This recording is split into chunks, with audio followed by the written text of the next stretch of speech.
So today we'll be making a Indian recipe. It's a Kerala recipe which is made with kali chana or black chickpeas. So this is how the black chickpeas look like. It's the dried chickpeas. It's very different from the regular chickpeas. These are smaller in size and a little dark brown in color. These are supposed to be more healthier too. And what we do is we soak this in water. So I soak this chickpeas overnight in water, so it becomes like this. And we're going to make a Kerala style curry with this, with sliced coconuts in it. It's going to be really yummy. So I'm doing this in the Instapot. This is the Instant Pot method. So I'm going to go right ahead here and put all the chickpeas along with the water into the Instant Pot.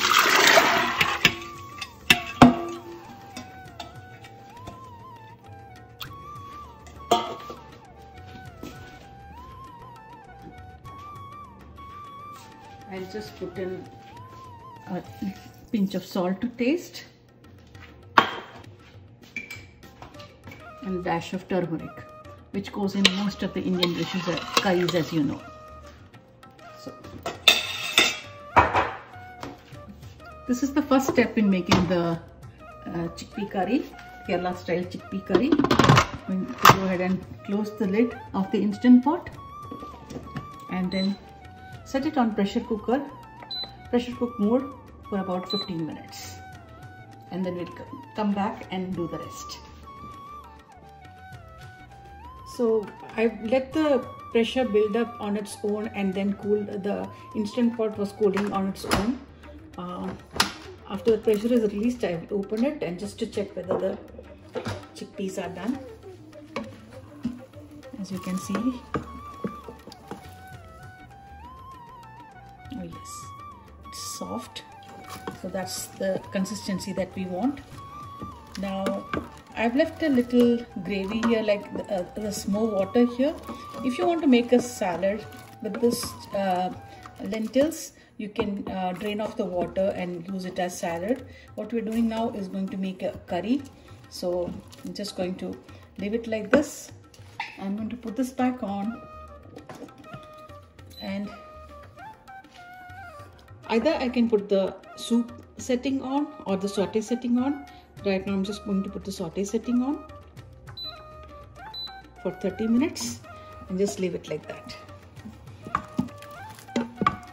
This is just boiled chickpeas with salt and turmeric. So now we'll go ahead and make all the masala for making this.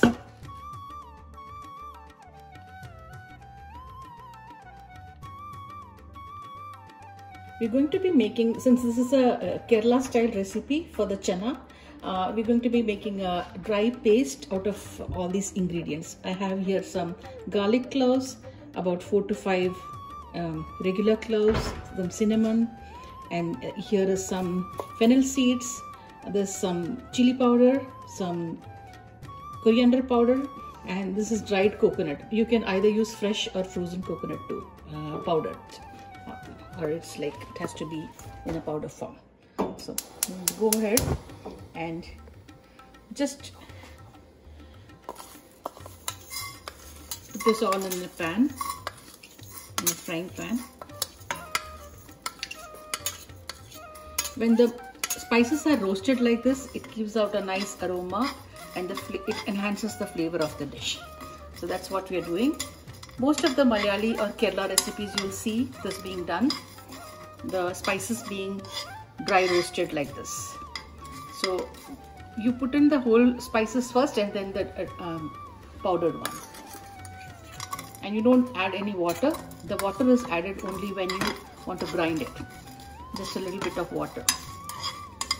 So once this is, it's been about 2 minutes now. I'm going to go ahead and add the coconut now. If it were frozen or fresh coconut, I have to fry it a little more. Since it's dry, it will be done in a minute, in under a minute.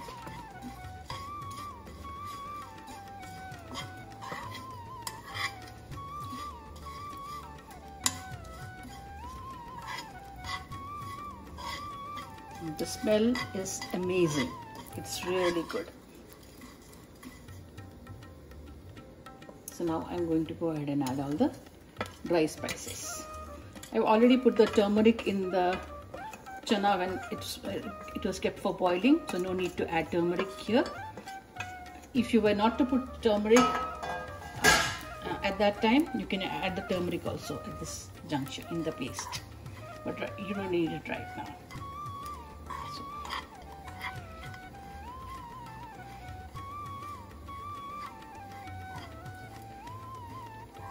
This is called dry roasting the spices, which is key to this dish. And most of the meat dishes in Kerala too, they do the same procedure. I'm going to switch off the fire, and in about a minute, once this cools down a little bit, about 2-3 minutes, I'm going to add some water and grind this. So this is all the ground masala. I'm going to put this in a mixie jar.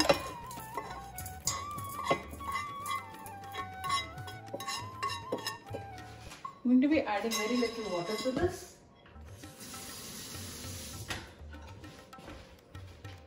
About 1/4 cup of water. And just grind this into a fine paste. So I have ground this into a fine paste. All the spices which were dry roasted. I'm going to add this to the instant pot now. And just give it a little mix. It's still on the saute mode. I've put the saute mode on for 30 minutes. So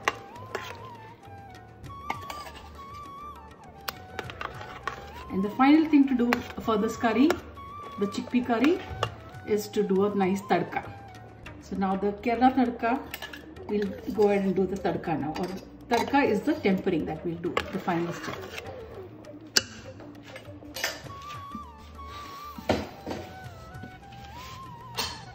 Who's that boy?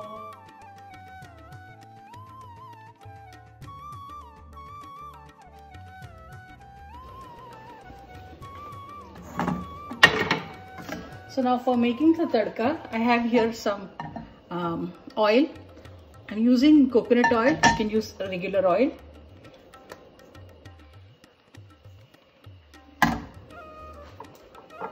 So when the oil heats up, I'm going to be adding some mustard seeds to it.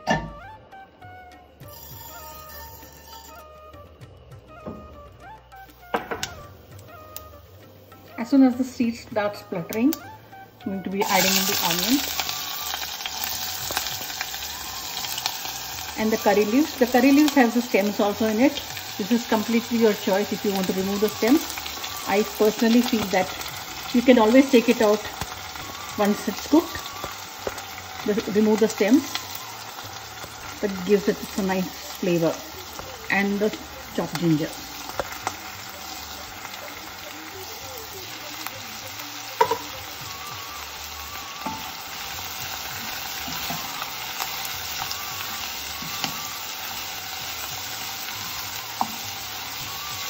The onion needs to be nicely brown for this tempering. So I'm just going to leave it here in the pan and not cover it. After the onions are a little soft, I can go ahead and add in, this is optional, this is some sliced coconut. I've already put some ground coconut in the curry, in the paste that I made, but this gives us an authentic taste for the Kerala curry.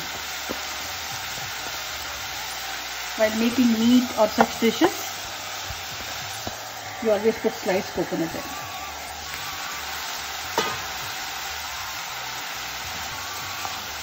The onions and the coconut will be nicely browned in about 10 minutes.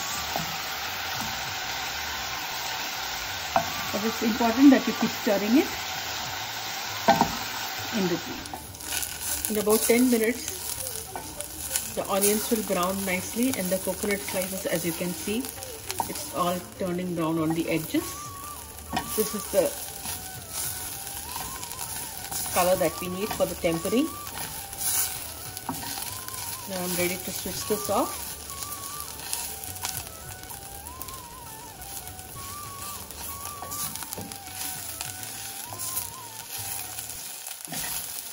The instant pot is still on the saute mode. As you can see, the kadla curry or the chickpea curry is being set on the, it was on the saute mode and with all the masala and everything. Now the only thing we need to do is add the tempering.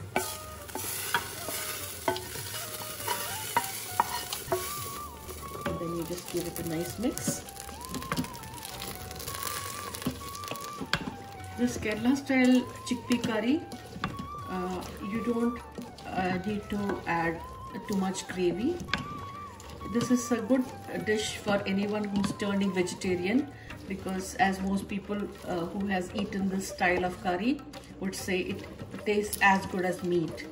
So it's all the spices in here and the chickpeas too, it adds a nice texture to it, and this is a good replacement for a person who's turning vegetarian, and it's also protein, so it's a good option for vegetarians.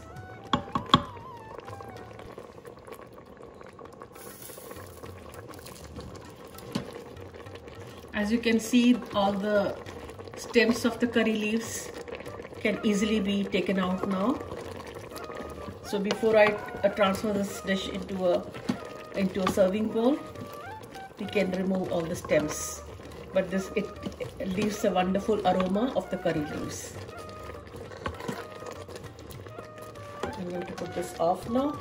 I'm going to press cancel on the Instapot, and the curry is done. So here you have it, Kerala style kadala curry.